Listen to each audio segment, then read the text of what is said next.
বিচিত্র এই জগৎ, এখানে কিভাবে কখন কোন পথ দিয়ে ঈশ্বরের লীলা নেমে আসে, এই মনোজগতের সাধারণ দেহধারী মানুষটা বুঝতে পারে না। তাই তো আমরা যা ভাবি, আমাদের সকল ভাবনা আর আমরা যা করি, আমাদের সকল কর্ম প্রেরণা রূপে যিনি এই বিশ্ব জগতের পরিচালন বা প্রতিপালন, একমাত্র তারই অলক্ষ্য ইঙ্গিত বিরাজ করে। বিশ্ব স্রষ্টার সৃষ্ট এই জগতে আকাশ বাতাস, নদী, বৃক্ষ লতা গুল্মরাজি, পাহাড় পর্বত, বন উপবন, এরা সকলেই মানবয় এবং প্রত্যেকেই তার আপন আপন ভাষায় কথা বলে। যেমন বিজেপির শাখায় বসে পাখিরা কলকাকলি গুঞ্জন তুলে একমাত্র তারই আরম্ভ দেবতার আরাধনা গীতি গায়। ওই নদীর জল কোনো কোনো তান তুলে প্রাণের উচ্ছ্বাসে ছুটে চলে তার সাগর বন্ধু চরণ তলে নিজেকে আত্মসমর্পণ করতে। দুঃখ শুধু এইখানে, এই বিশ্ব জগতে যা কিছু তিনি সৃষ্টি করেছেন সকলে কেবল এই মানুষের সেবার জন্য। তাই সে দেখুন, বনের পশুরা পর্যন্ত হিংস্রতা ভুলে গিয়ে তারই প্রেমে নিমগ্ন হয়ে তারই নির্দেশে শত মানুষের সেবা করে চলছে।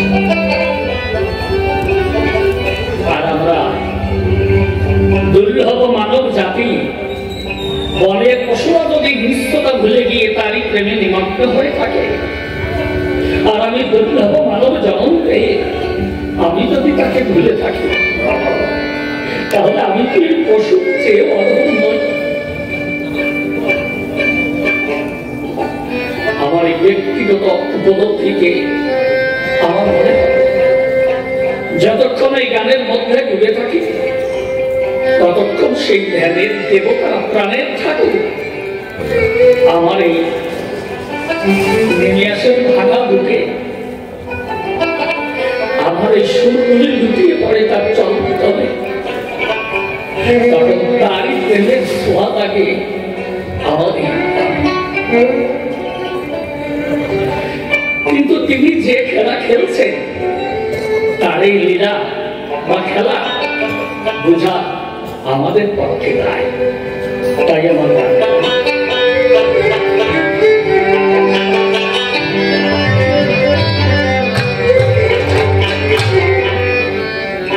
আমি বুঝতে নারি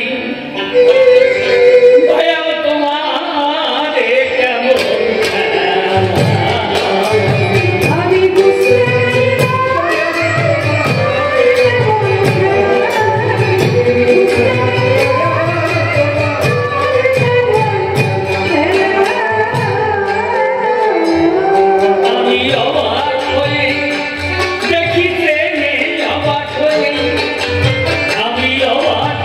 দেখি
সৃষ্টি স্থিতি তোমাদের বিপ্লব স্থাবর জঙ্গম আদি সৃষ্টিলে তুমি বিধি সুরগণ নিরবধি তন্বন্দন গায় আসমুদ্র হিমাচল সাক্ষ্যবর্ত নবতল নতশিরে চরণতল প্রতি জানায় তুমি কৃপাময় অতি আমি অতি মূর্খমতি তোমার ভক্তি প্রীতি মোর কিছু নাই তাই জীবন সাথেতে আসি বাজাইয়া মিলন আসি নিজ গুণে ও চর রেডিও মোরে ঠাই যাক বন্দনার ভাব পরিখান্ত আলোচনার যে বৃত্তান্ত আদ্য প্রান্ত চূড়ান্ত সিদ্ধান্ত শুনতে আমার একান্ত মনেরই কামনা আছে তো তত মহৎ ব্যক্তি আমার তো নেই বক্তৃতার শক্তি হয়তো এই অধমের যুক্তি আপনাদের হৃদয় নিয়ম যুক্তি বহু হবে না তাই দাঁড়িয়ে প্রথমবারে আমি প্রণাম করি আপনাদেরকে পদনখরে আছেন তত নারী নরে আমার শিরে শুভাশিস করবেন বরিশাল আমি আপনাদেরকে শুভাশিস নিয়ে মাঠে চলবো কবি কাব্য পথে আর আপনাদেরকে কৃপাতে হতে পারে এই মধুর কবির কীর্তন যাই হোক তাই প্রণাম দিয়ে সকলের পায় এবার কিন্তু আমি যাব ভূমিকায় এখন থেকে আমি আর নিশিকান্ত সরকার নয় কেননা কবি গানের করতে হলে আয়োজন আপনাদেরকে সকলের আছে জানা সমানে কখনো কবি গান হয় না মানে প্রায় কেউ করে না তাই তো প্রথমবারে আপনাদের পাঠ পড়তে আমার প্রয়োজন নিবেদন আমি নারদমণি ধরে নাম আজ আপনাদের কাছে পরিচয় দিলাম বিপক্ষে ঘন শ্যাম আমার কৃষ্ণ জনার্দন আজ নারদ কৃষ্ণ পাল্লা হবে অন্তরে যেগুলি ভেবে আপনারা প্রেমিক ভক্ত সবাই তাই বসে বসে সেই মধুপান করবেন সর্বজন এইবার আমি নিজ নাম পরিহরি নারদের ভূমিকা ধরি আর বিপক্ষে শ্যাম বংশীধারী আমার কৃষ্ণ জনার্দন ভক্ত ভগবানে পাল্লা হবে অন্তরে দেখুন ভেবে আপনারা বসে বসে সবে তাই করবে না কখনো হে ঠাকুর আমার হাতে আছে বিনা যন্ত্র হা বাবার নিত্য স্বতন্ত্র মধুর নাম কৃষ্ণ মন্ত্র জপি অনুক্ষণ তাই বিনা যন্ত্র দিয়ে হাতে আমি চলি যখন পথে পথে অনেকেই আমার সাক্ষাতে করে নিবেদন হে অমিন্দ সুন্দর কানাই আমি তো তোমার নামে ভিক্ষা মেঘে খাই সাধ্যমাত্র পাতাল এই ত্রিদেশে করি পরিভ্রমণ আমাকে দেখলে পরে ছুটে এসে সকলের নারী নড়ে ওরে তোমার নামে জিজ্ঞেস করে এইভাবে তারা আমায় করে জ্বালাতন হে প্রাণের গোবিন্দ লোকে তুমি তোমায় বলে মন্দ আমি তা সহ্য করি করিয়া কেমন তাই তো দেশে দেশে ঘুরি আমি মুখে বলে কৃষ্ণ হরি হরি আর সকল নর নারী আমাকেই শুরু করে জ্বালাতন দেখেন কেননা ভেবে দেখুন জ্ঞানী নরে আমার গোবিন্দ কিন্তু জরা ব্যাধের সরাঘাতে ওই নিমতলাতে আছে করি তাই সকল মর্তলোকে গেলে পরে সকল নারী নরে করে জিজ্ঞাসন হে নারদ ওই যে তোমার অনিন্দ সুন্দর কানাই আমরা তো জানি শাস্ত্রের মধ্যে যা পাই কেননা পরমেশ্বরের নাই কোন জন্মার মরণ তাহলে বলো দেখি আমাদের গোচরে তোমার কৃষ্ণ নট বলে জোড়া ব্যাধের সরাঘাতে আছে করিয়ে আমরা তো বুঝতে পারি না এই ব্যাপারটা কেমন হ্যাঁ বেদে বলেছে মহাধয় তো মৃয়তে বা বিপস্থিত নাইম কুতাস্থিত না বধূপস্থিত ঈশ্বর হলো জরামরা অতীত অজয় অমর অব্যয় অক্ষয় ছিল শাশ্বত সনাতন তিনি জন্ম নিয়ে আসে না চলাচলে আবার কবুতায় না মিলে তাহলে জরামরার পরে থাকে সবাই অব্যয় অক্ষয় শাশ্বত সনাতন তোমার ওই যে কৃষ্ণ রসিক রসময়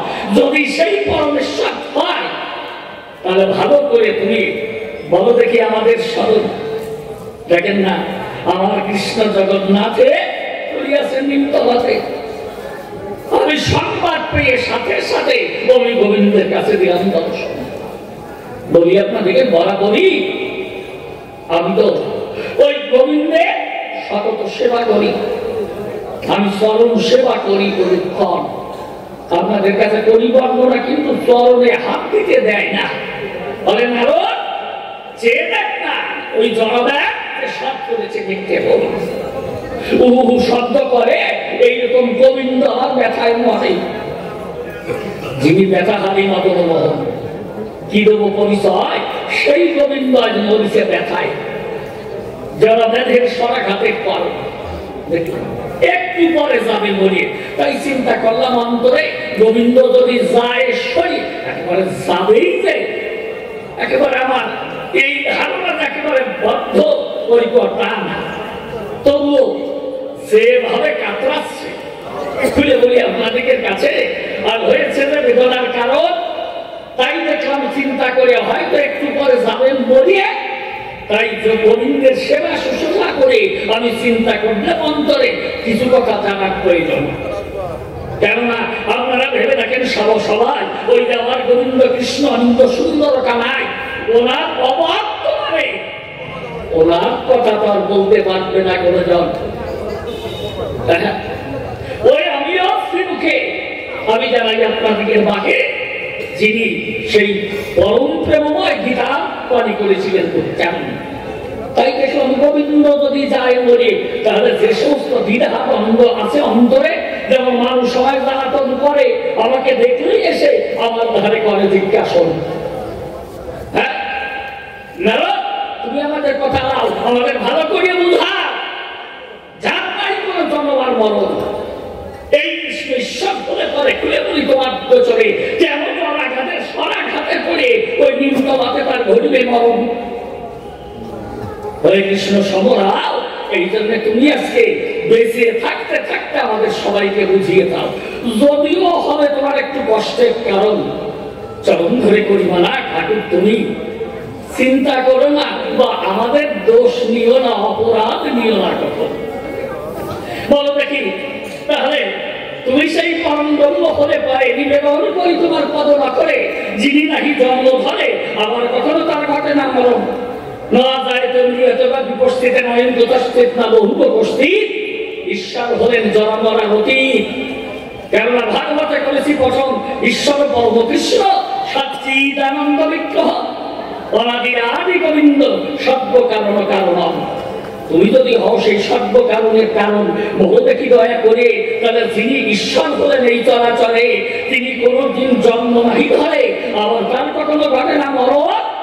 তবে এইবার তুমি কথা কও, ওহে কৃষ্ণ শ্যামরা জলাবাদের সরাঘাতে কেন নিমতলাতে বলিয়ে দাও, তোমার একটু বারে ঘটিবে মরণ। এই যে আমার কাছে বলো দেখি তোমার এই জন্ম মরণ আছে নাকি?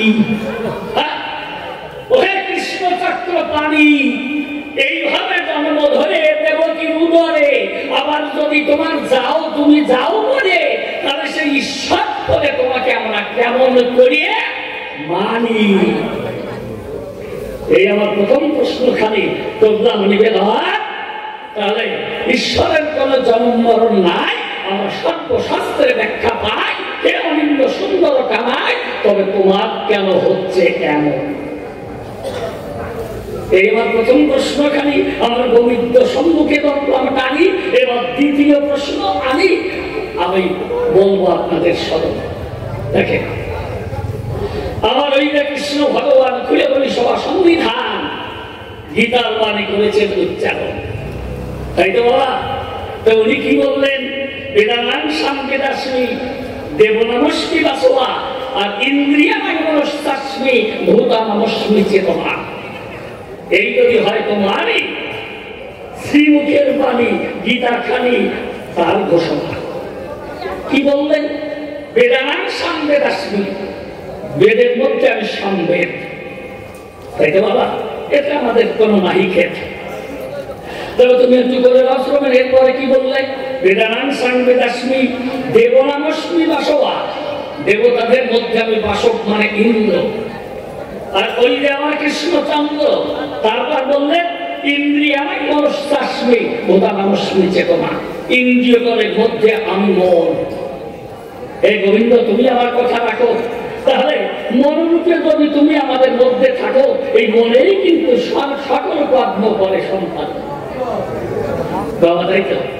মনেই সকল কর্ম করে। আপনারা ভেবে দেখেন অন্তরে, হয়তো আপনি ট্রেনে চলে কলকাতায় যেতে চান, একখানা দেখেন না, একখানা কাগজ দিয়ে হাতে করি আপনাদেরকে সাক্ষাতে সাক্ষীতে আপনি হয়তো আনমন অবস্থায় করছেন পঠন। এমন সময় একজন হকার এলো, ওই হকার এসে কিন্তু সে বারবার চিৎকার করে বলছিল, বাবু এইটা কি কারো আছে প্রয়োজন? যদিও বাবুর দরকার ছিল, কিন্তু এটা পড়ার প্রতি দিলেন মন বলে বলে আপনাদেরকে ঠাই, এই জন্য কান পাতা আছে, শুনতে পারে না। তাহলে কি বুঝা গেল? মনের সাথে যদি এই কান যুক্ত না থাকে, কখন আপনাদের কাছে করি বর্ণনা, মন যদি হয় আনমনা, পাতা কেন শুনতে পারে না, এ নমুনা আমরা সতর্কই করলাম। ছোট্ট একটা ছেলে যায় স্কুলে, রাত্রিকালে পড়ার টেবিলে ওই বইয়ের পাতে মন দেয়, মন তার বইয়ের পাতে ছিল। এমন সময় ঘড়িতে 12টা বাজার সংকেত ধ্বনি হলো, ঢং ঢং ঢং ঢং করে ওই দেয়াল ঘড়িতে শব্দ হয়। যখনই ঘড়িতে হয়েছে শব্দ, মা অন্য রুমে ঘুমিয়েছিল, ওই শব্দ হয়ে ক্ষুব্ধ, তাড়াতাড়ি উঠে গিয়ে ছেলের কাছে পড়া আদর করে ছেলের মুখে দিয়ে শুনো, ডাক দিয়ে বলে ছেলে তার কাছে, বাবা ওই দেখ ঘড়িতে রাত্রি 12টা বেজে গেছে, এখন পড়া ছেলে, তুই ঘুমো। ছেলেটা বলে উঠল, আমার কখন বাজলো, আমি তো শুনতে পারি নাই তখন।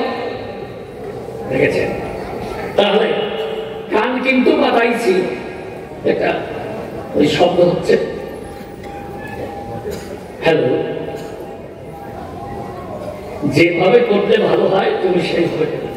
মাইকটা খুবই সুন্দর, সত্যি মাইক খুব ভালো, আরো ভালো আমাদের মাইক নেন। তাই প্রথমেই ধন্যবাদ করি জ্ঞাপন, প্রণাম দিয়ে মাইক ম্যানের চরণে খুলে বলি সবার সংবিধানে। তাহলে আমাদের ভিতরে আছে যে মন, কান পাতা থাকে, ভেবে দেখুন জ্ঞানী লোকে, যদি মন যদি না থাকে, যুক্ত না থাকে, তাহলে পাতা কথা মানুষ করে না শ্রবণ। আরো করে বর্ণনা, মানুষ চোখ মেলে তাকিয়ে আছে, খুলে বলি আপনাদের কাছে, এই মেলা চোখেও দেখতে পারে না। একটা লোক বসে আপন বারান্দায় আনমনা অবস্থায় তামাক খায়, ওই পথ দিয়ে একটা গাভী করেছে কখন, কিছুক্ষণ পরে গাভী অন্বেষী ব্যক্তি ওকে প্রণাম করে বলে, বাবু এই পথ ধরে আমার ওই গাভীটা কি করেছে কখন? লোকটা ডাক দিয়ে বলে, তার চাই, আমি তো দেখতে পারি না। তাহলে ব্যাপারটা কেমন? সেটা তো রাস্তার দিকে তাকিয়েছিল, ওই যে আনমনা অবস্থায় হলো, মানে দৃষ্টির সাথে সংযুক্ত ছিল না মন। আমি আপনাদের জানাই, এই জন্য কিন্তু মেলা চোখেও দেখতে পারি না। তাহলে কি বুঝলাম আমরা? যে মন যদি আনমনা থাকে, দেখুন জ্ঞানী লোকে, তাহলে মেলা চোখে যখন দেখা হয় গায় পাতা কেন মানুষ শুনতে পারে না, আপনারা করে দেখুন বিবেচনা। তাহলে মনই হলো ইন্দ্রিয়গণের রাজা, ইন্দ্রিয়গণকে পরিচালনা করে মহাশয়, তাই তো? তা হে কৃষ্ণ ভগবান, এই মন রূপে যদি তুমি আমাদের মধ্যে থাকো অধিষ্ঠান, এই জীবী যখন কুপথে যায়, তোমাকে উপেক্ষা করে তারা যায় কি করে? কুপথ ধরে তুমি থাকতে ভিতরে, আমরা কুপথে যাবো কি কারণ? হরে কৃষ্ণ কালো শশী, বলো দেখি তুমি আমার ধারে, তুমি থাকতে আমাদের ভিতরে। মানুষ যখন যায় কুপথ ধরে, তাহলে তুমি তো সকল কিছু করো, তোমার এই জীবগণ কেন হবে দোষী?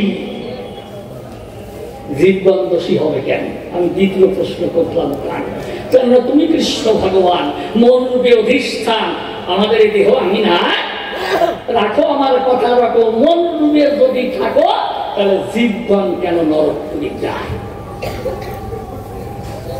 তাই বলছ দয়া করে এই কুকর্মের ধারে পড়িয়ে জীবগণ কেন নরকপুরী যায়? এই আমার দ্বিতীয় প্রশ্নখানি আমি সবার সমক্ষে এবং গোবিন্দের কাছে ঢুকলাম টানি, ওই যে আমার কৃষ্ণ চক্র পানি সুন্দর ভাবে জবাব দিয়ে আজ বোঝাবে সহায়। আর মাত্র একখানা প্রশ্ন করিয়ে আমি কিন্তু আমার মতো যাবো সরিয়ে প্রথমবারে, এরপরে আমার গোবিন্দ কৃষ্ণ মতো বলে দেখবেন মোহন বেশে হইবেন উদয়। কেন অপরূপ রূপের সমাহার আমার কৃষ্ণ গুণাধার, আহা কি বাহার, অপূর্ব মনোহার এই বিশ্ব বসুধার। ওই রূপের মূর্তি দেখলে পরে কেউ কি ভুলে থাকতে পারে? একটু পরে তার চাঞ্চল্য প্রমাণ করে শুধুই চলে। তাহলে আর একখানি প্রশ্ন করে আমি আমার মতো যাবস করি, হে কৃষ্ণ বলে এই যে কুরুক্ষেত্র সমরে তুমি অর্জুনের রথের পরেছিলে সময়, তুমি ঘোড়া অর্থাৎ রথ রজ্জু ধরে রথ পরিচালনা করে এই যুদ্ধ পরিচালনা করলে কুরুক্ষেত্রের ভাই। কিন্তু তুমি কৃষ্ণ কমলাক্ষ, তুমি তো তাকে নিরপেক্ষ, তোমার তো নাই কোনো পক্ষাপক্ষ, তুমি যে নিরপেক্ষ কৃষ্ণ দয়া হয়। তবে অর্জুনের রথে চড়ে একটি পক্ষ ধরিয়ে তুমি রথের রজ্জু ধারণ করে এই যুদ্ধে ঘটালে কিসের দায়? সারা বিশ্বের যত নারী নরে তোমাকে একটি পক্ষে দর্শন করে, এই পক্ষপাত তুমি দুষ্ট কেন হলে রসময়? তুমি যে পক্ষপাত দোষে বলে দুষ্ট, এতে যে আমার কত কষ্ট ঠাকুর, এ তোমাকে বোঝানো হবে না। কেন তা এই যে হাতে নড়ছে বিনা যন্ত্রখানা, আমি করি কৃষ্ণ নামের ব্যবহার, আমার আজীবনের সাধনা একমাত্র তুমি কৃষ্ণ বলে না। তা তোমাকে যদি লোকে মন্দ বলে, বহুতে কি কৃষ্ণ মিল বলে, এটা আমি সহ্য করি কি করে দিয়া। তাই তিনখানা প্রশ্ন এনে নিবেদন করলাম তোমার শ্রীচরণে, এই প্রথমবারে এর চেয়ে বেশি বলা আর হবে আমার দায়। হ্যাঁ বাবাজি, যারা বাইরে আছো তারা চলে এসো, এইবার একখানা গান গেয়ে আমি নিয়ে যাবো বিদায়।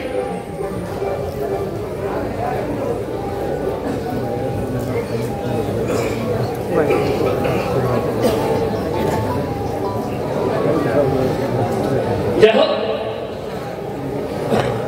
তবে বাবা এখানে নববৃন্দাবনে গান, আপনারা শত ভক্ত প্রাণ হয়েছেন উদয়, এই জন্য মনে করলাম বিবেচনা। আজ আর এখানে কোনো গল্প গুজব চলবে না, আজ আর কোনো রসের কথা নয়। আমার শ্বশুর মশাই এসে গেছে, আসলে আমি আর দেরি করবো কিসের তরে। এই জন্য প্রথমবারে শুধু নিবেদনের সুরে ওই যে আমার গোবিন্দ কৃষ্ণ রসময় আমার মনে আছে, ভাবো মাত্র তিনখানি প্রশ্ন দিয়ে যাব, এরপরে কোনো গল্প গুজব নয়।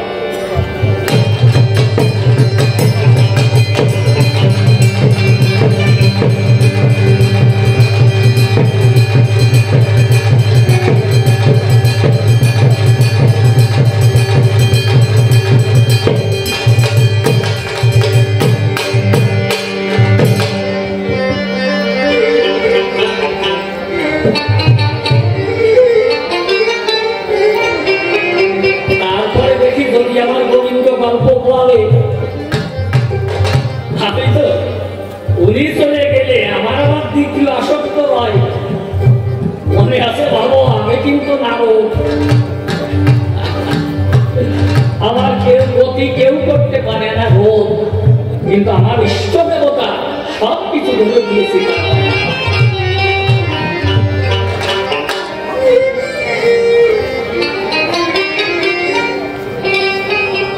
আমি তো তোমাকে যে পাবো দয়া, সে আশা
মহাপুরুষ যোগী এবং তীর্থযাত্রী যারা সেখানে আছে, সবাইকে আমার ভক্তিপূর্ণ প্রণাম জানাই। 144 বছর পর এই মহাপুণ্য, এই নাগা সন্ন্যাসী যারা এরা কোথায় থাকে? আমরা তো সারা বছর এদের দেখি না, তাহলে এরা কত কৃষ্ণ সাধন করে। শ্রী ঠাকুর বাবা পাগলা বলেছিলেন, আমি বললাম পাগল, পাকিস্তান তো ঘাউরি ক্ষেপণাস্ত্রের মাথায় অ্যাটম বোম নিয়ে বসে আছে, ভারতকে আক্রমণ করবে, ভারতবর্ষ ধ্বংস হয়ে যাবে না? পাগল তখন একটা গালাগালি দিয়ে আমাকে বলেছিলেন, আরে শালা তুই জানিস না হিমালয়ের পর্বতের গহ্বরে যে সিদ্ধ মহাপুরুষরা রয়েছে, শক্তি সম্পন্ন, এবং হরি নামের দ্বারাই এখানের মধ্যে যে এন্টি অ্যাটম তৈরি হয়ে আছে, কোনোদিন ভারতবর্ষকে ঠিক ধ্বংস করতে পারবে না। সাধুরা আমাদের দেশের শক্তি, মহাশক্তি। তারা তো অন্য কিছু আর চায় না, তারা একবারের বেশি খায় না। আমাদের যে মহাশক্তি, এরা কিন্তু কাউকে হিংসা করা শেখায় না। আমাদের সনাতন ধর্ম এই ধর্মীয় অনুষ্ঠান, এখানে এটা সম্পূর্ণ কিন্তু ব্যক্তিগত অনুষ্ঠান, এটা কোনো বারবারই অনুষ্ঠান নয়। আপনারা জানেন, সকলের প্রিয় মানুষ, অত্যন্ত শান্ত, সৎ, যার গায়ে কোনো কলঙ্কের দাগ নেই, সকলের ভালোবাসার মানুষ, এবং যাকে অবলম্বন করে প্রচুর মানুষ বেঁচে থাকে। 30,000 যদি শ্রমিক হয়, তাহলে একটা সংসারে 5-6 জন করে ধরে, তাহলে প্রায় 2 কোটি মানুষের মুখের অন্ন সেখান থেকে জোগাড় হয়। তারপরে সেগুলো আবার পাইকারি বিক্রি হয়, সেখান থেকে যারা নেয় তাদের অন্ন জোগাড় হয়, যারা আবার রিটেল মার্কেটিং এর বিক্রি করে সেখান থেকে জোগাড় হয়। তাহলে কয়েক কোটি মানুষের মুখের খাদ্য কিন্তু যিনি যোগান দেন তার সমস্ত সৈনিকদের নিয়ে, তিনি হচ্ছেন আমাদের সকলের শ্রদ্ধেয় মাননীয় বীরেন্দ্রনাথ বসাক মহাশয়। আর তার প্রধান সৈনিক বর্তমান শ্রদ্ধেয় স্বপন বাবু, তার গৃহলক্ষ্মী পুত্র কৃষ্ণ, সেও কৃষ্ণ, একেবারে সহজ সরল, এত বড় লোকের ছেলে, সে যেভাবে চলে, তাই না? অন্য কোনো জায়গায় থাকতো সেই কুকুর বান্ধা শিকলের মতো নিয়ে ঘুরে ঘুরে পয়সাও দিতে হয় না, হাতে গলায় কানে কোন কোন জায়গায় কেন পায়েও নিয়ে নেব।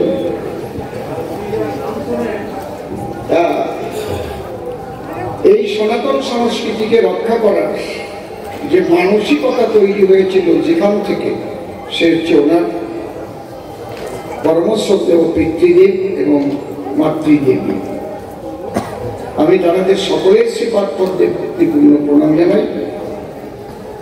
শ্রদ্ধেয় বীরেন বাবু যে পুত্রবধূ পেয়েছেন, অত্যন্ত হাসি খুশি, মিশুকে এইরকমই তো চাই, আনন্দে, তাই না?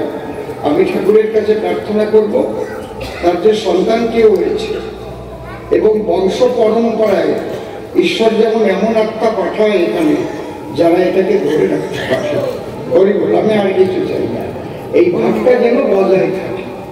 এটা খুব কঠিন জিনিস, যে কথাটা এখন বললাম, কারণ এক একটা সংসারে যদি পরম্পরায় সে ভক্ত সন্তান জন্মগ্রহণ না করে, তাহলে পূর্বপুরুষের সেই যে ভাবধারা, সেটা কিন্তু ধরে রাখার আর ক্যাপাসিটি হারিয়ে ফেলে, তাই না?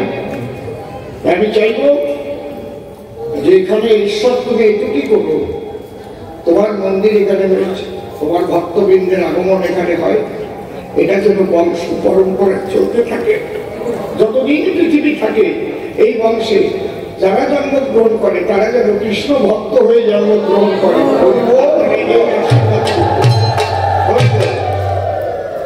আর অন্য কোনো কিছু দরকার নেই। যেটুকু আছে পার্থিব জগতের চাওয়া পাওয়ার কিছু নাই, শুধু ওইটুক পেলেই আমরা সবাই খুশি হব, তাই না? আমি একদিন থাকবো না, বীরেন বাবু একদিন থাকবেন না, স্বপন বাবু একদিন থাকবেন না, কৃষ্ণকেও সেই পথে একদিন যেতে হবে। পরম্পরায় যারা আসবে তারা যেন এটাকে ধরে রাখে। জয় হরি বল। কবিগান এটা নবরসের গান, বিভিন্ন রস সংমিশ্রিত অবস্থায় কবিগান পরিবেশিত হয়। আমরা তত্ত্বকথাও বলি, তার মধ্যে দিয়ে মাঝে মাঝে একটু হাস রহস্য করি, কারণ শ্রোতা তো আর একরকমের থাকে না। কালকে এক জায়গায় গান গাইতে গেছিলাম, সে একজন সে তো গল্প যখন আরম্ভ হয়েছে, একটা গল্প কেন গল্প বলা হচ্ছে, ওই বাবা তার চেনা গরম হয়ে উঠেছে। কবিগানের সে কবিগান সম্পর্কে জানেই না। আমার গুরুদেব পরমশ্রদ্ধেয় প্রয়াত রসিকলাল সরকার, তার প্রত্যেক কথায় যেন ফুটে ফুটে রস, তাই না? আবার মানুষ চোখের জল ফেল। এটাই তো কবিগান, শুনলে বাড়ে অনেক জ্ঞান। এই জন্যে কবিগানের আয়োজন হয়।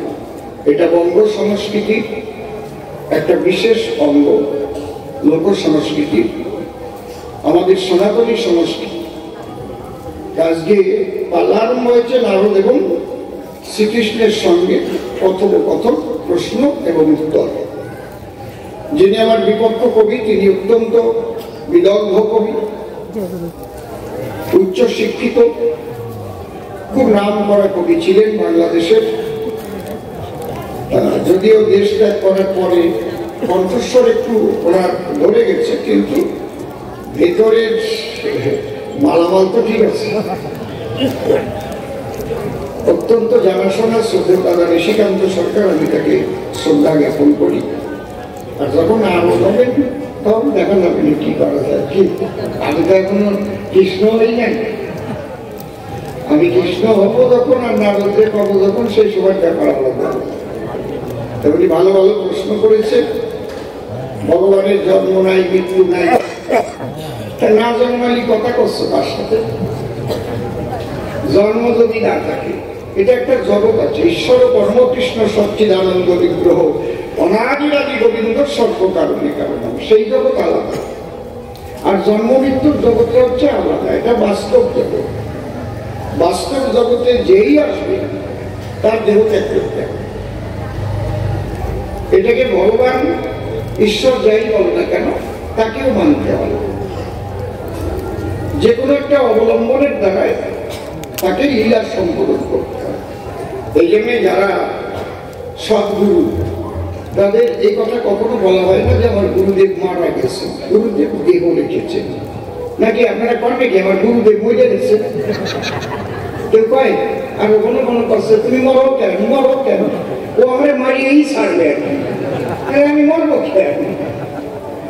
মানুষ তো বেঁচে থাকতেও মরে, আবার বেঁচে মরার পরেও মানুষ মানুষের পূজা করে, করে না? আবার বেঁচে থাকতেও মরে। কত জনের দুর্নীতির জন্য জেলে বলে, ওরা তার একটা মর না। যত বড় পদাধিকারী জেলের মধ্যে ভরে খায়, আসাম দোষ সাহেব মতো একটা চেহারা হয়। তারপরে যেই জেলে যাওয়ার সময় হয় অমনি পড়ে যায়, মরুন না নাকি এসে কি বলে দেওয়া ভালো না? মরে গেলি একবার পড়াই ফেলে, ঠিক কিনা? নাকি মরা কেউ কাটে, বেঁচে থাকতেও মরে, আবার মরে গেলেও মানুষের কর্মের দ্বারায় মানুষ তার পূজা করে। ও ঘন ঘন কি করে কয় তুমি মরো কেন, তুমি মরো কেন? এটা বলা যায়? আপনারা তো বোঝেন না, বোঝেন না। আর বুঝলেও আজকে করে না, আজকে বলদ সাজিছে। তাহলে আমরা একটা ধ্বনি দিয়ে আরম্ভ করে দিই নাকি? পরিবার